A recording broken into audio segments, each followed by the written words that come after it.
बहुत समय पहले की बात है। दो सगे भाई थे, जाति से ब्राह्मण पर थे, बिल्कुल कंगाल और दरिद्र, पढ़ाई लिखाई भी ना के बराबर ही की थी, या यूं कहे बहुत कम। एक दिन अपनी कंगाली से तंग आकर दोनों धन कमाने का फैसला कर घर से निकल चले। चलते चलते समुद्र किनारे एक बस्ती दिखाई दी तो दोनों ने वहीं रुकने का फैसला किया। समुद्र किनारे बसी उस बस्ती में सबसे ज्यादा घर मछुआरों के थे। सोचा क्यों ना यही रुककर इन मछुआरों को बेवकूफ बना धन कूटा जाए। दोनों का पहनावा और जाति से ब्राह्मण होने के कारण दोनों ने बड़ी ऊंची पगड़ी, भव्य तिलक और पोथियों की बड़ी बड़ी गठरी ली हुई थी। थोड़े ही समय में दोनों ने अपने को ज्योतिषी बताकर प्रसिद्ध कर लिया। अब वे दोनों मंत्र तंत्र झाड़ फूंक करते और उन अनपढ़ सीधे श्रद्धालु मछुआरों को खूब ठगते। कुछ ही दिनों में उनके पास पर्याप्त धन हो गया तो सोचा अब घर चलना चाहिए। दोनों जब घर लौटने लगे तब उनके पास उनके कमाए धन के रूप में सोने की मोहरों से भरी थैली थी। मोहरों की थैली को बारी बारी से वे अपने पास रखते,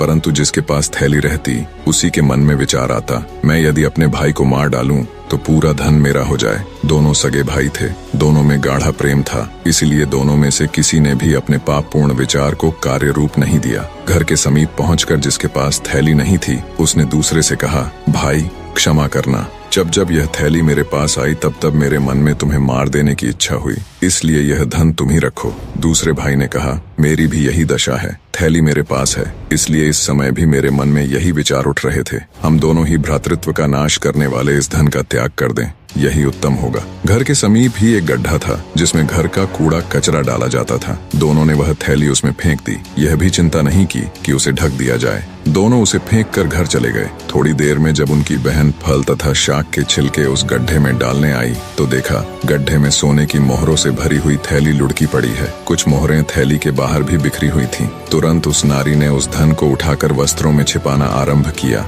जिससे रात्रि में अपने पति के पास उसे भेज सके। आप कूड़े के गड्ढे में क्या कर रही हैं? दोनों भाइयों में से एक की स्त्री किसी काम से घर से बाहर निकली और अपनी ननद को कूड़े के गड्ढे में कुछ करते देख उसके पास पहुंचकर पूछने लगी। ननद ने समझा कि भाभी ने मोहरें देख ली हैं। हाथ में फल काटने की छुरी थी ही उसने उसे भाभी के पेट में भोंक दिया। छुरी लगने से एक चीत्कार की घायल स्त्री ने। उस चीत्कार को सुनकर उसका पति दौड़ा आया। बहन घबराकर भागने लगी तो उसकी बगल में दबी थैली नीचे गिर पड़ी। अब बहन को कुछ और नहीं सूझा, उसने वह छुरी अपने पेट में भी मार ली। भैया, पाप से कमाए इस धन के फेंक देने पर भी इसने इतना अनर्थ किया, दौड़कर आए दूसरे भाई ने कहा और सिर पकड़कर वहीं बैठ गया। निष्कर्ष, इस कहानी के ब्राह्मण भाइयों ने अपने लोभ और लालच को नियंत्रित कर अपने पापपूर्ण विचारों को पहचान कर उस धन का त्याग किया, जो एक सराहनीय कदम था। परंतु फिर भी इस धन ने उनके परिवार में अनर्थ और दुख को जन्म दिया। अंततः सच्ची शांति और संतोष केवल उस धन में है जो सही और नैतिक तरीकों से कमाया गया हो। धन का उपयोग भी जिम्मेदारी और सच्चाई के साथ होना चाहिए। निष्ठा और सत्यनिष्ठा ही हमें स्थायी शांति और सुख प्रदान कर सकती है। किसी भी प्रकार के पापपूर्ण विचारों और कर्मों से हमें सदा बचना चाहिए, क्योंकि वे अंततः विनाश और दुख ही लाते हैं।